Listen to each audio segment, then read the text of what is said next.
Donald Trump tildó de loco al presidente de Rusia, Vladimir Putin. Esto ocurrió luego de que el ejército ruso lanzara sobre Ucrania el ataque más grande con drones y misiles desde que comenzó la guerra en febrero de 2022. Solo contabilizando las naves no tripuladas, utilizaron 350. Ante los hechos del fin de semana, el mandatario estadounidense afirmó que Putin está jugando con fuego. Aquí les contamos.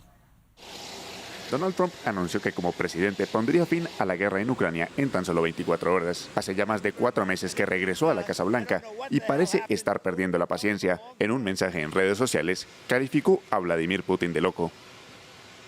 Siempre he tenido muy buena relación con Vladimir Putin de Rusia, pero algo le ha pasado, se ha vuelto absolutamente loco, está matando innecesariamente a mucha gente, y no estoy hablando solo de soldados, se están disparando misiles y aviones no tripulados contra las ciudades de Ucrania, sin motivo alguno. Siempre he dicho que él quiere toda Ucrania, no solo un pedazo de ella, pero si lo hace, llevará a la caída de Rusia. El presidente estadounidense se refirió al lanzamiento de cientos de drones y misiles rusos sobre las ciudades ucranianas este fin de semana, incluida la capital Kiev. Fue el mayor ataque aéreo de la guerra hasta la fecha, en el que murieron al menos 13 personas y decenas más resultaron heridas. Horas después, Rusia lanzó otro ataque masivo en contra de Ucrania. Este lunes, el Kremlin ha respondido a las declaraciones del republicano, afirmando que fue una reacción emocional.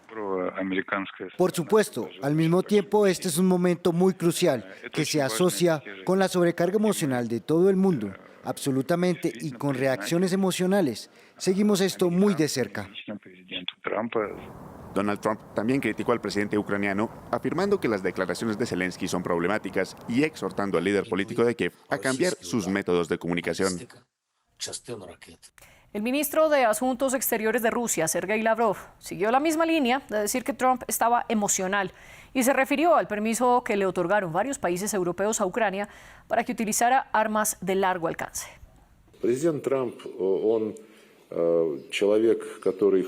Cuando Trump ve que un pequeño grupo de representantes europeos comienza a sabotear sus esfuerzos para empujar a Ucrania a acciones absolutamente imprudentes como ataques con drones contra Moscú y otras ciudades y ataques contra el helicóptero del presidente ruso, claro que puede revelar ciertas emociones. Con todo esto, ¿qué tanto se está alejando Trump de Putin? ¿O es solo un cambio narrativo? Pues bien, ese es el tema que discutiremos en el debate de hoy en France 24 y para ello tendremos dos invitados. En Ciudad de México está Isaac Martínez Monterrosas, licenciado en Historia por la Universidad Nacional Autónoma de México, la UNAM, e investigador del Observatorio Geohistórico de la Universidad Nacional de Luján, en Argentina. Y en Buenos Aires se encuentra Cristian Lamesa, analista geopolítico, escritor y autor del libro La paternidad del mal, los cómplices de Hitler. Bienvenidos ustedes dos y bienvenida, como siempre, toda nuestra audiencia. Recuerden que el debate de France 24 lo pueden ver a través de nuestro canal de YouTube buscando el debate F24. Y también pueden escuchar todos los episodios de este programa en Apple Podcast, Spotify, Deezer y TuneIn. Isaac Martínez, ¿cómo cree usted que se deben interpretar las palabras últimas de Donald Trump? Las palabras de Trump, muchas gracias por la invitación, son muestra de las decisiones irracionales que Trump, Estados Unidos en general, ha tomado últimamente en ese intento desesperado de recuperar su hegemonía a nivel mundial, evitar la caída de la unipolaridad y de alcanzar la tan anhelada supremacía nuclear. Esto incluso va más allá de Estados Unidos y de Trump. Tiene que ver con la vinculación estructural que tiene el capitalismo con la guerra. El objetivo máximo, digamos, es aumentar el capital en cada ciclo de producción, como dice el filósofo italiano Andrea Schock.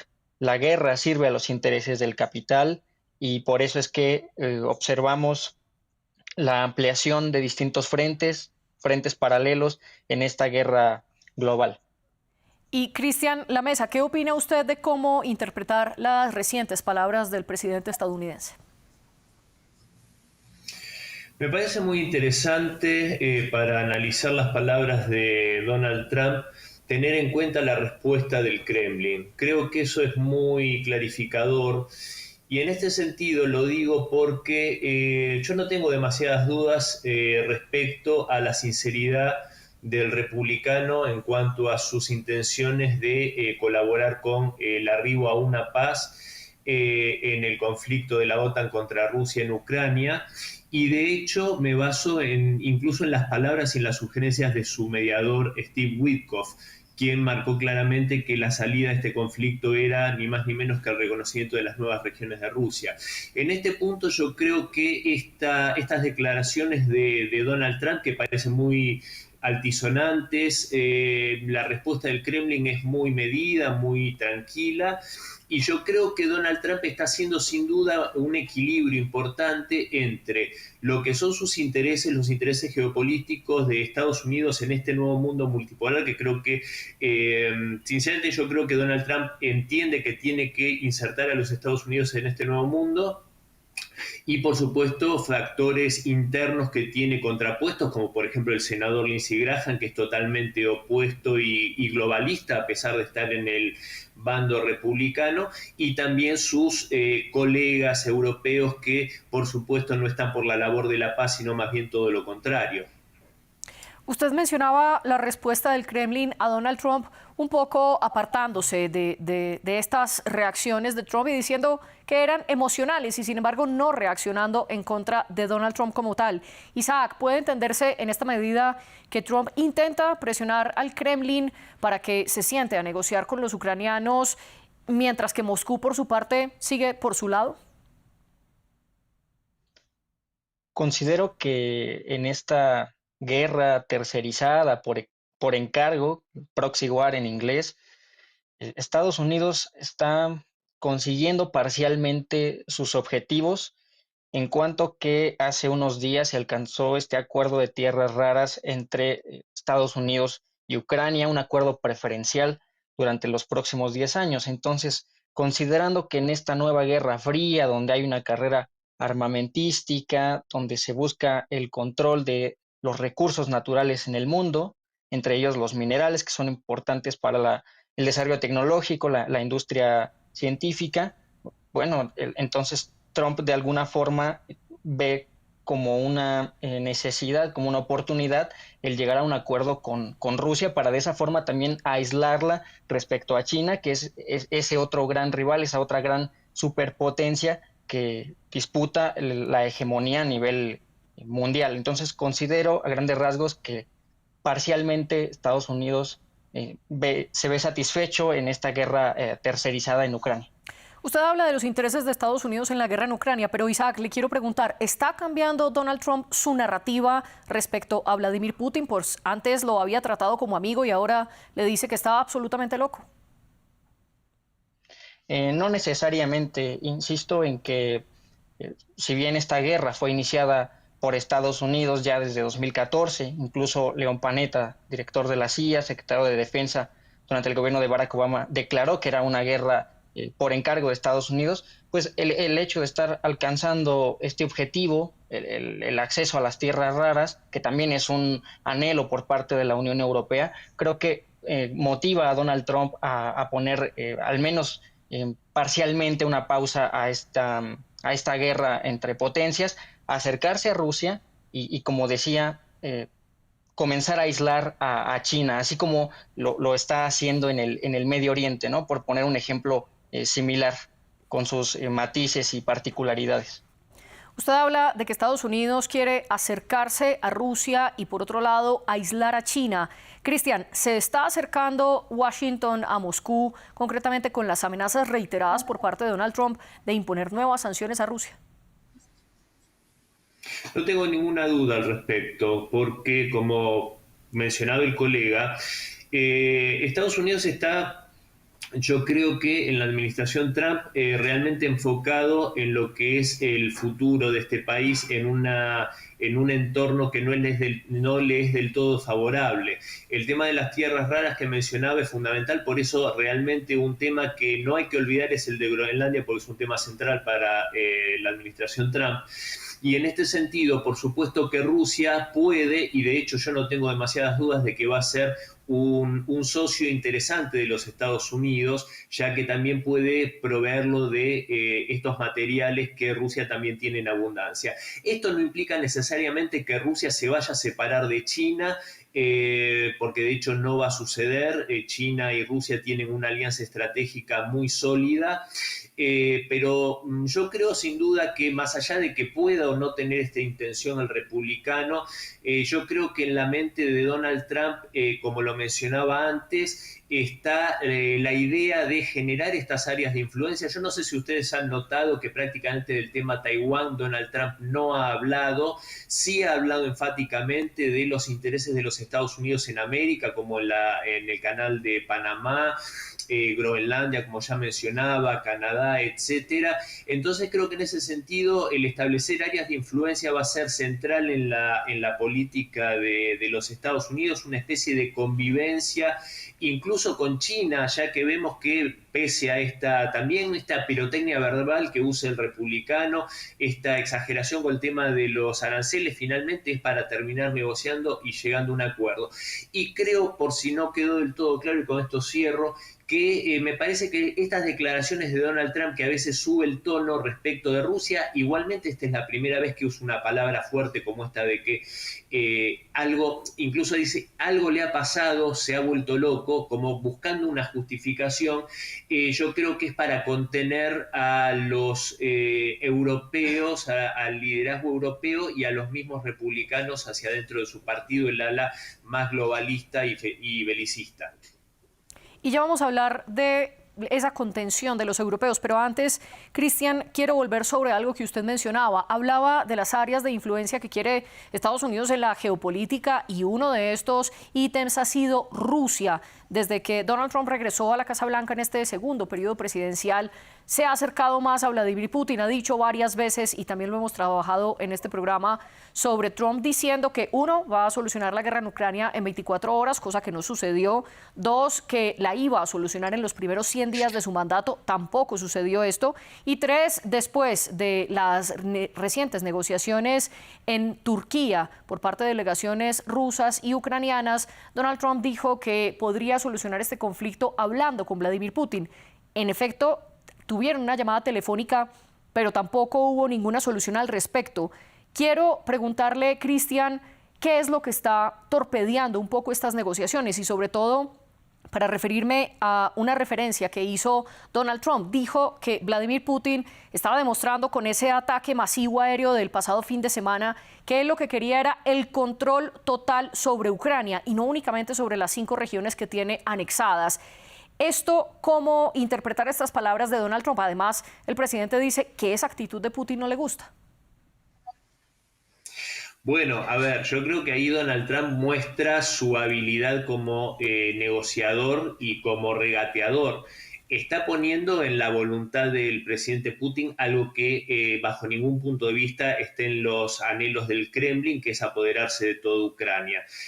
Lo baso en algo muy concreto. A Rusia no le interesa absolutamente para nada las regiones del occidente ucraniano que están totalmente permeadas por una población que no es del todo proclive ni simpatizante de Rusia, sino más bien regiones como Odessa, como Kharkov, como Nikolaev, como Dnipropetrovsk y algunas otras que sí son de población rusófona y culturalmente y espiritualmente rusos.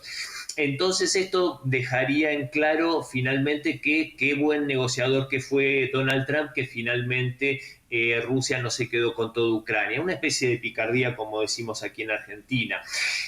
Ahora bien, yo sinceramente no puedo dejar de recordar que los que más se opusieron a este segundo gobierno de Donald Trump, a la llegada incluso al poder y apoyaron abiertamente a Kamala Harris, a Biden en su momento, fueron los líderes europeos como Macron, como Scholz en su momento, que ya está de salida, y tantos otros. Y en este sentido yo creo que Donald Trump entiende que en lo que es la real disputa en este momento a nivel mundial, que es globalismo versus soberanismo, Vladimir Putin tiene un socio en esa lucha, tiene un posible aliado, Y yo creo que Donald Trump no olvida incluso la postura de Volodymyr Zelensky cuando él le pidió que instrumentara las medidas necesarias en lo judicial para poder desentramar o desnudar la trama de corrupción de la administración Biden en Ucrania a través de su hijo Hunter Biden, del hijo de Joe. Entonces yo creo que Donald Trump sabe dónde está sus aliados o socios y dónde están los intereses que se contraponen a su proyecto. ¿Ustedes coinciden entonces que, a pesar de que Trump le dice loco a Putin, amenaza en varias ocasiones con nuevas sanciones por parte de Estados Unidos hacia Rusia y se queja de que los rusos quieren acaparar toda Ucrania, ustedes coinciden que, a pesar de estas palabras, Estados Unidos no se aleja de Moscú y tampoco lo hace Trump de Putin? Quiero preguntarle entonces, Isaac, por la postura de Friedrich Merz, el nuevo canciller alemán, porque sus palabras recientes es que tanto Alemania como Reino Unido, Francia y Estados Unidos, según él, le quitaron todos los límites a Ucrania para que pudiera utilizar los armamentos de largo alcance. ¿Está cambiando Merz respecto a su antecesor Olaf Scholz en la guerra en Ucrania?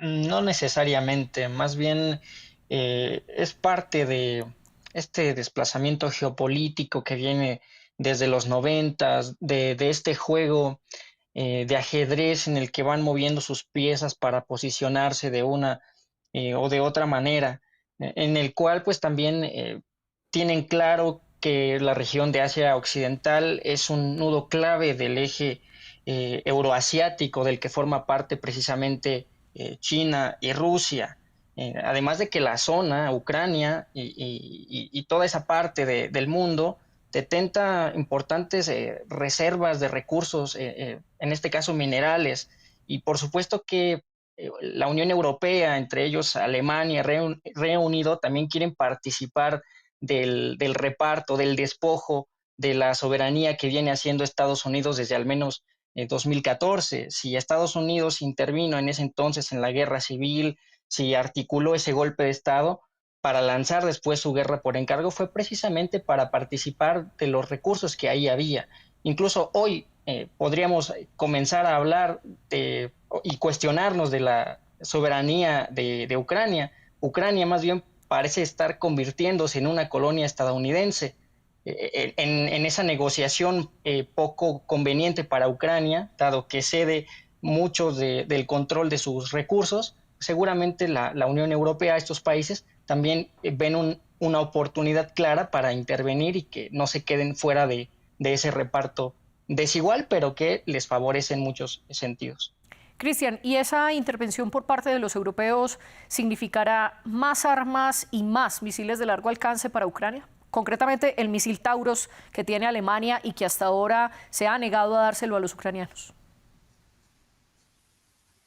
Bueno, en este aspecto hay que recordar las palabras de Olaf Scholz cuando dijo en un descuido, porque no lo dijo ante las cámaras, pero sí fue registrado en audio y en video, que él se negaba a que Alemania le brindase este arsenal al régimen de Kiev, porque esto implicaría que personal militar alemán tendría que estar implicado, porque los ucranianos no tenían la capacidad de operar estos sistemas, y lo pondría a Alemania en la misma posición que ya estaba Francia y que estaba el Reino Unido, lo cual por supuesto es un casus belli que hasta ahora el Kremlin ha decidido omitir de algún modo y no tomarlo como tal. Yo creo que es un paso muy riesgoso el que daría Merz. Yo creo también que esta sobreactuación en alguna medida de Donald Trump haciendo esta bravuconería, que es casi un paso de comedia por parte del republicano, busca evitar que pueda llegar a suceder esto, porque los misiles Taurus, por dos capacidades concretas. Primero, el alcance, 500 kilómetros. Segundo, tiene la capacidad de volar a baja altura, lo cual dificulta, por supuesto, su intercepción. Esto podría hacer que llegue a Moscú, y esto en toda regla sería seguramente el detonante ya para un enfrentamiento bélico entre Moscú y Berlín. con lo cual la tensión a nivel mundial y el riesgo de una guerra mundial sería muy grande. Yo creo que Donald Trump quiere evitarlo. Y cuando habla de sanciones, por supuesto que es algo que a Rusia no le molesta ni le incomoda. Ya las sanciones, ya se ha visto en estos 3 años el resultado que han dado, pero sí, esto sí es una línea roja, el tema del armamento, esto que mencionaba el canciller alemán, y yo no me preocuparía de las palabras de Donald Trump, si no llega a cruzar una línea roja que tendría que ver con esto mismo, con el tema del armamento.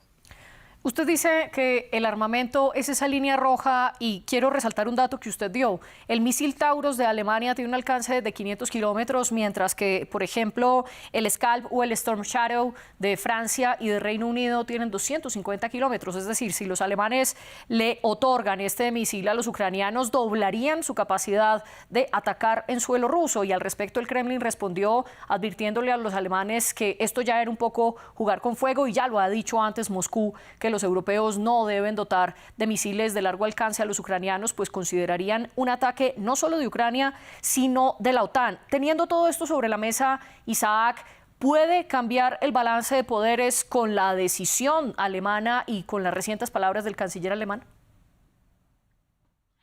Lo cambiaría. Y regreso a lo que dije hace unos minutos respecto a que el capitalismo necesita de guerra para no subsistir.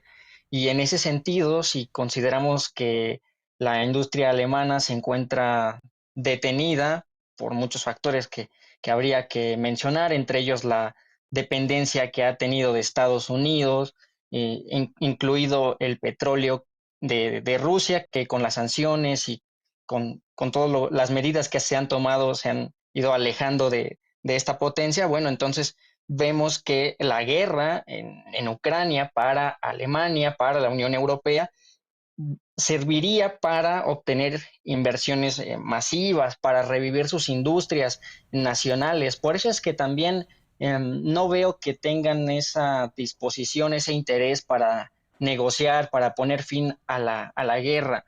Decía antes, Estados Unidos ya consiguió parcialmente el acceso a estas tierras raras y está saliendo beneficiado, como suele salir en todas las guerras que ha generado a nivel mundial desde su misma fundación. Ahora la Unión Europea, consciente de su posición, de sus circunstancias, ve en la guerra una opción para revitalizar su economía, su industria y darle continuidad al sistema capitalista. También busca consolidar el capital financiero en las manos de los pocos que tienen ese poder económico en Europa, y además de tener los procesos de revuelta potencial al interior de las sociedades europeas. Eso es lo que a grandes rasgos busca Europa, busca el capitalismo a través de la guerra, y particularmente de la guerra en Ucrania.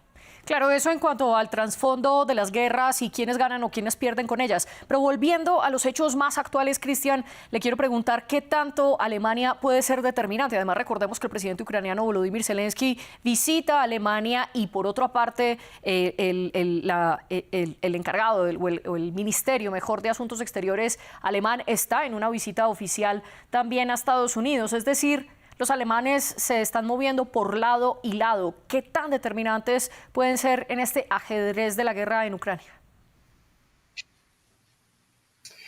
Yo creo que, en el aspecto bélico no van a ser determinantes, como no lo puede ser ningún otro actor, porque están enfrentando a la mayor potencia nuclear a nivel mundial.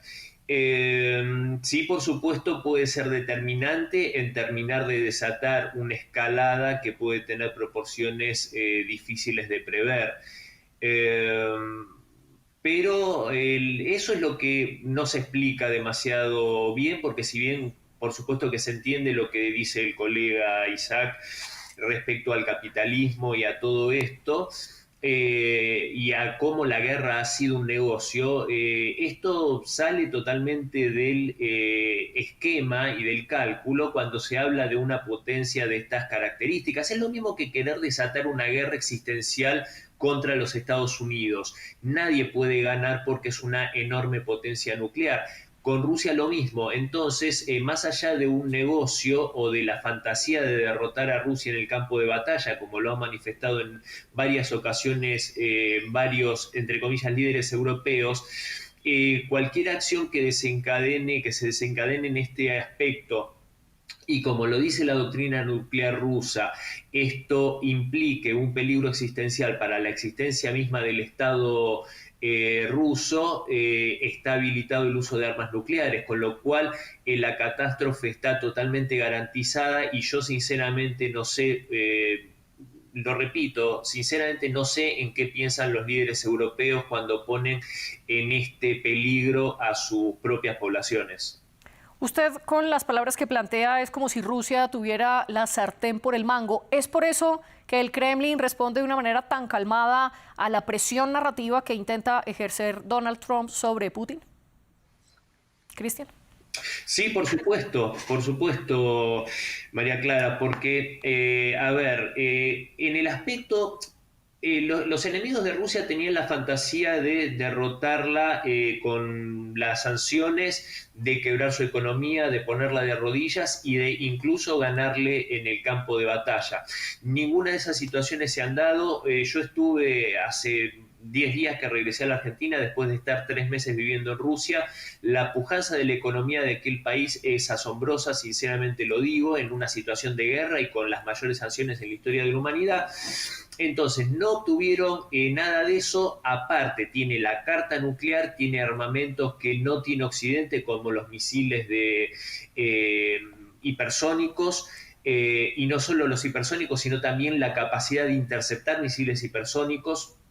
Entonces, realmente Rusia tiene esa calma, digamos, en sus espaldas, pero por supuesto también tiene el anhelo de que no pase a mayores, porque quieren vivir en paz y quieren prosperar del mismo modo que lo hace China, y que creo que también, sinceramente lo digo, creo que lo entiende Donald Trump. Usted dice entonces, Rusia está calmada, tiene la capacidad nuclear, tiene la capacidad armamentística de continuar la guerra, y no en vano fue justo este fin de semana que se vio el ataque aéreo combinado más grande que Rusia ha lanzado en contra de Ucrania en los más de 3 años que lleva la guerra. Isaac, ¿cómo interpretar entonces este despliegue y este poder militar del que habla Cristian y que demostró Moscú una vez más sobre Ucrania? ¿Y cómo compararlo con el gesto de intercambiar prisioneros, que fue uno de los acuerdos, de los pocos acuerdos que lograron en suelo turco las delegaciones? Este fin de semana ambos países intercambiaron 1.000 prisioneros de guerra. Pero ¿esto, en medio de los conflictos que continúan, sirve de algo o es un paño de agua tibia? Sirve de algo porque es una forma de decirle no solo a Estados Unidos, sino a sus aliados, al mundo en general, que Rusia está dispuesta a negociar, y está dispuesta a negociar en los términos que convengan a su victoria en esta guerra. La guerra la ganó Rusia hace tiempo ya. Ucrania se encuentra desmantelada, por eso es que hace poco Zelensky accedió a negociar de forma muy poco conveniente sobre los minerales en su territorio.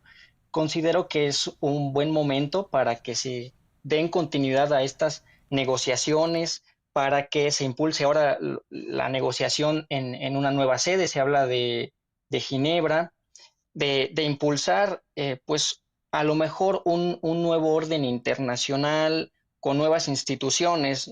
Estamos en un momento en que el orden internacional establecido después de la Segunda Guerra Mundial se encuentra en colapso, en la incapacidad de Naciones Unidas para intervenir, por ejemplo. Entonces, yo creo que es buen momento para que continúen las negociaciones, para que vea que Ucrania ya está perdida, y se sienten a negociar en términos que convengan a Rusia, a sus intereses, sin que pues haya una escalada mayor. Al final, Rusia también hace unos meses decidió de alguna forma retirarse de Siria. En su momento se vio como una oportunidad para que Estados Unidos se retirara de Ucrania, lo cual no ha sucedido. Entonces, tomando en cuenta todo esto, habría que sentarse y aprovechar el momento.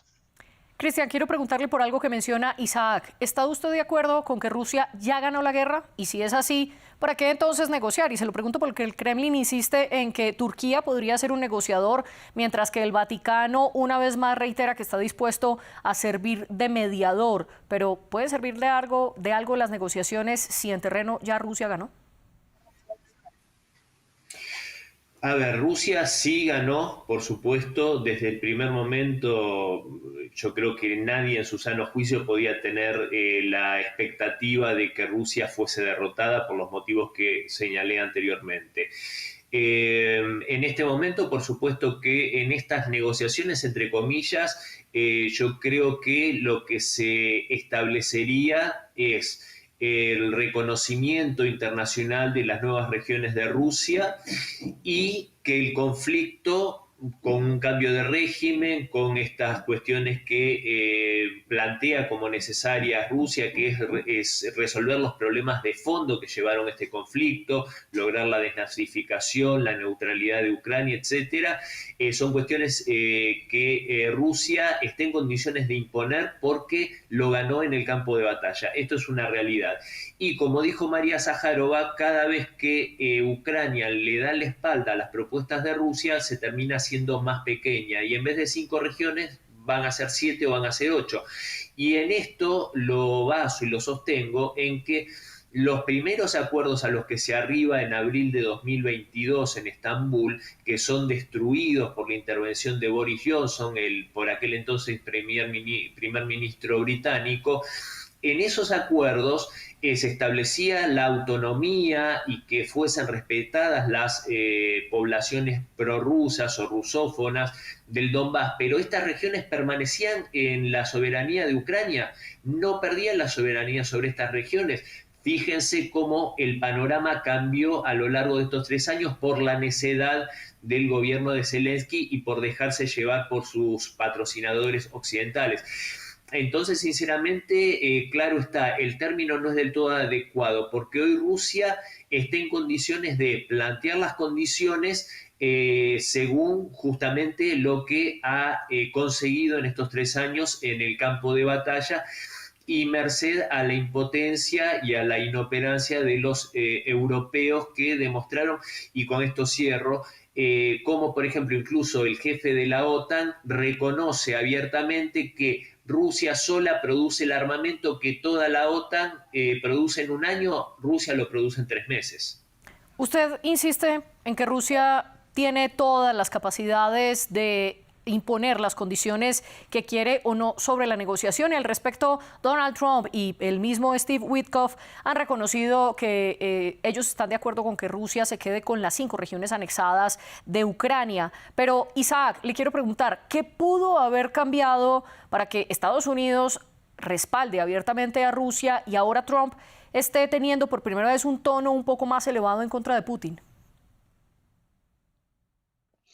En principio, este acercamiento de Trump con Rusia se debió a lo que se ha llamado el pivote asiático, a este crecimiento sin precedentes de China y de Asia en general en la economía, lo que se ha llamado la asiatización de la economía mundial. Entonces, ese fue el motivo del acercamiento. Desde luego, como he insistido, el deseo de aislar a China, al menos en cierta medida, en esta competencia, en esta nueva Guerra Fría.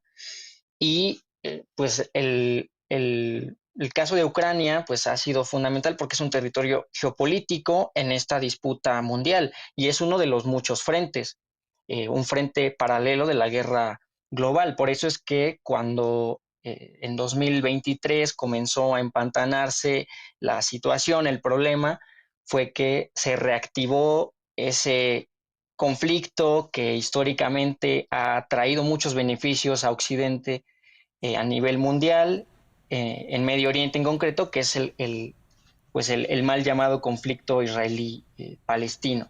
Entonces, sí. Eurasia está llamada a tener un protagonismo de nueva cuenta, y tanto Estados Unidos como sus aliados en Occidente, que son parte del proyecto unipolar, desean de alguna forma contrarrestarlo y Isaac, pues, lo voy a interrumpir. atraer a esos socios. Lo voy a interrumpir, Claro. discúlpeme, Cristian, muy brevemente para concluir.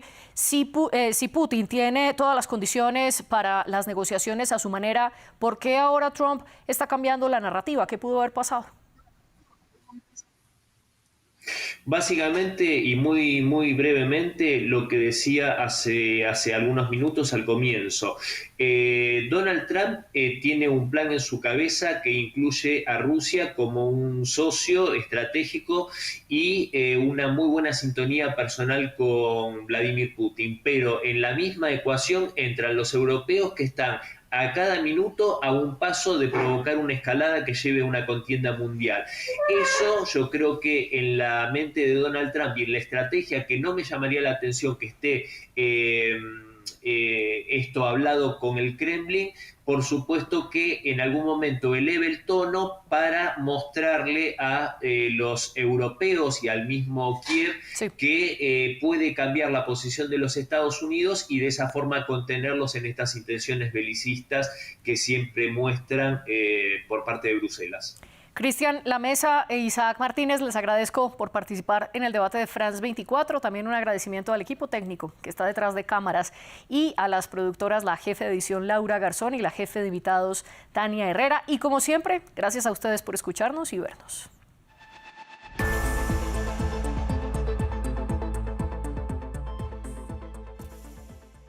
Recorra una región en constante evolución. Sus sensibilidades, luchas y conflictos en contexto. Una travesía por Medio Oriente con escala en France 24. Expreso de Oriente, presentado por Gabriel Colchen, en France 24 y france24.com.